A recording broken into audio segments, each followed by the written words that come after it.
Alright, there you have it. So, welcome po sa Financial Literacy. Ako po pala si Nilo Padrilan, isang financial educator dito sa IMG. So, the secret to saving and building your future. So, hindi na siya secret. Ito po yung pagbibuild ng ating financial foundation.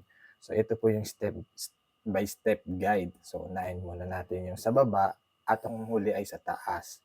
So, ito po yung mga building blocks na dapat natin sundin at dapat na meron tayo. Kaya kwento ko lang sa inyo, no, mga kaibigan, mga ka-viewers, mga ka-followers, no, may mga kaibigan ako or kakilala na tinatanong ko na, anong HMO mo or may healthcare ka na ba pagtanda? Sinasabi nila na, ay, mayroon na akong life insurance. Okay, may life insurance ka na, good. Ibig sabihin, nakakapag-build ka na ng step-by-step na financial foundation. Ang tanong is, ano yung pundasyon mo sa financial house mo? Life insurance.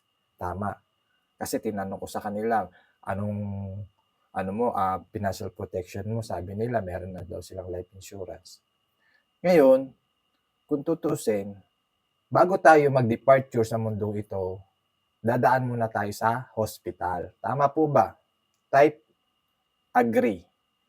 Kasi kapag tayo ay nag-departure sa mundong ito, halos lahat naman dumadaan sa ospital, nagkakasakit o na-aksidente, dadaan sa ospital. And kung life insurance ang meron ka, sinong gagastos ng hospital bill o mga medical expenses? Sinong magbabayad?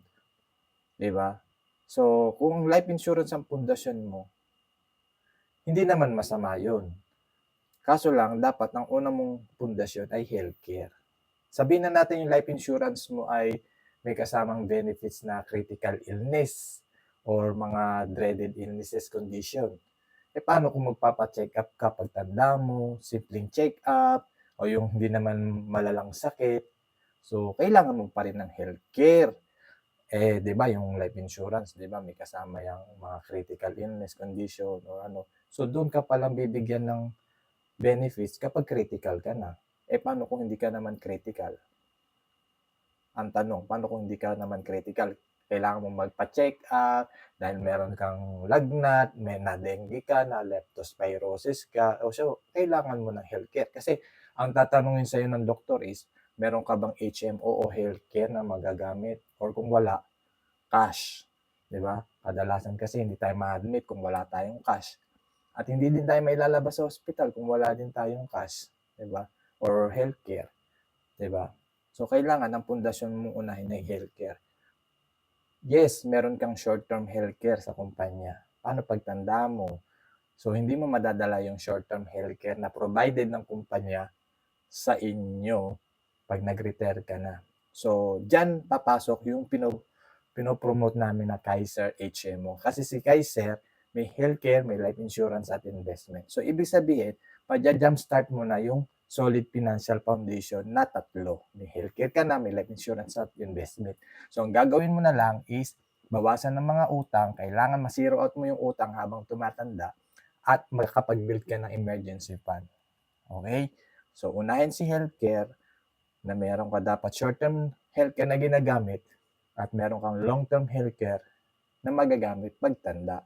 Yung short-term healthcare, for getting sick lang siya. Paano pag tumanda? Diba? Anong healthcare ang gagamitin natin? So, si Kaiser ay long-term healthcare na magagamit natin.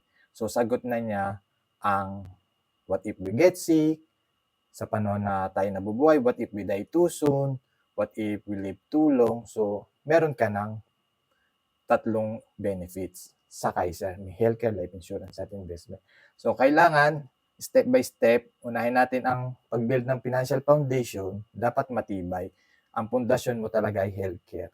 Kasi, sabi ko nga sa inyo, bago tayo ay mag-departure sa mundong ito, dadaan muna tayo sa hospital.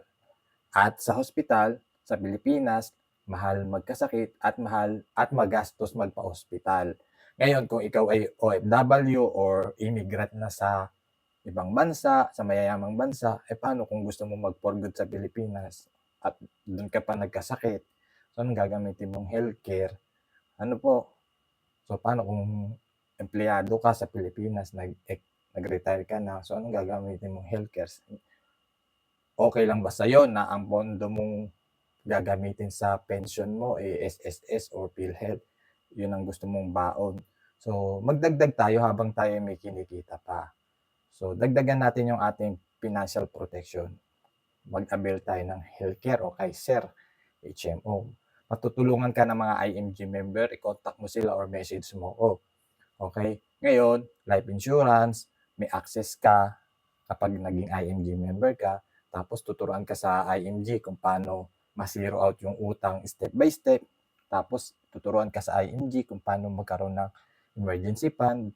May access ka sa mga stock market, mutual fund, at magkaroon ka ng business side sa IMG at investment.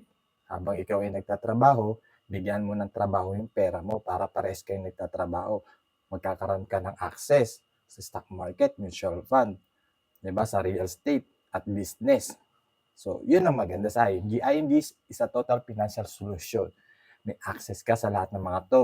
I-guide ka ng IMG community na makapag-ipon. Kasi ang IMG po ay isa po siyang financial industry, financial education industry.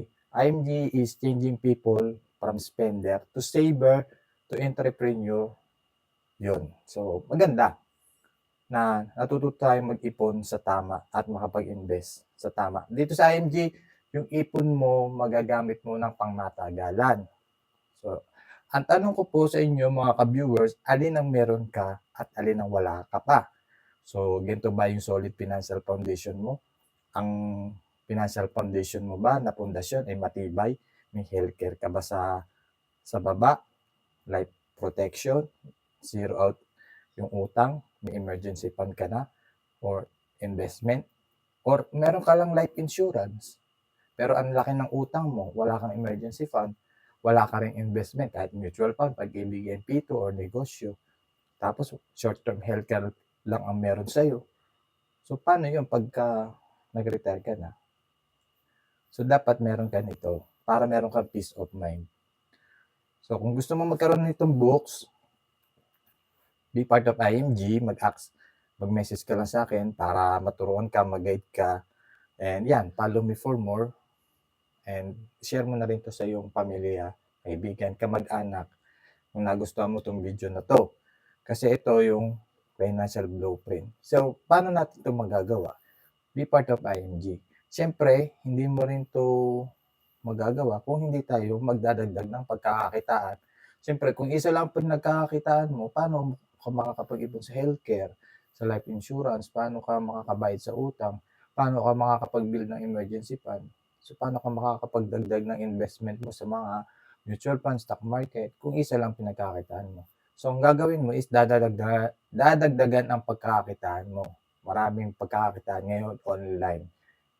Offline, online, basta madiskarte ka. So, diyan sa IMG, matuturuan ka kung paano magkaroon ng cash flow. So, kailangan magkaroon tayo ng cash flow para ma-build natin ito step by step. So, yan. I-message mo lang ako, Nilo Padrilan. So, ito yung pag-build ng strong financial foundation. So, baka life insurance lang meron ka. Tandaan mo ha, dadaan muna tayo sa hospital bago mag-departure sa mundong ito. So, yun. So, dapat pala take note na ang healthcare mo, no, ang pondo mo dapat dito is, halimbawa, is annual income times 10. So, kung ang monthly income mo ay 20,000, times mo sa 12 months, tapos yung sagot nun ay times mo sa 10. Ganun din sa life insurance, annual income times 10. So, sa retirement fund mo, ganun din ang formula, annual income times 10. So, paano yun? Kung ikaw ay bata pa, yun ang advantage mo, makakapag-ipon at makakapag-invest ka. Kasi yan yung oras at panahon, yan yung ingredients natin sa pag-ipon at pag-invest.